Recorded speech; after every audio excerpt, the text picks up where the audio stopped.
right now you might have a heaviness on your heart. You might be going through something personally, even in the midst of all that's happening in the world. We have Charlie Kirk getting assassinated. We have Irina. We have police officers getting shot. And it might seem like what's happening is darkness is rising and murder rates are rising. And it might seem overall like the enemy is gaining territory. But I wanted to hop on here and just share a little bit of hope in the midst of all that chaos. That the enemy tantrums the loudest when he knows he's losing ground.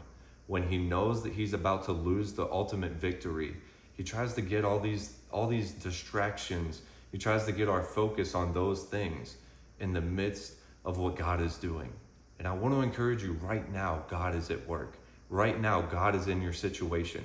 Right now, he hears you, he sees you, he knows you. And if you're watching this and you don't know him, he's literally knocking on your door through this video saying, hey, I want to know you. Hey, in the midst of all this chaos, in the middle of all this pain and suffering right now, would you let me in? Would you let me heal you? Would you let me just come and bring my presence that brings peace in the middle of all this? So if you're like many, you might be scared right now. You might be anxious. You might be tired. You might be hopeless. And I just want to encourage you that there is still a hope in the midst of this storm. And what I don't want to do is sound dismissive, like the pain isn't real, the suffering isn't real. No, there is a cost to the truth. And there's a cross to the truth as well. There's a cost to the truth that we stand on. And that cost is not light. And it's not to be taken lightly.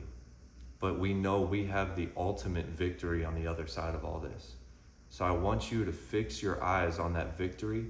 I want you to think about what God is doing in the middle of all this pain, in the middle of all the suffering, and let God use you if you know him.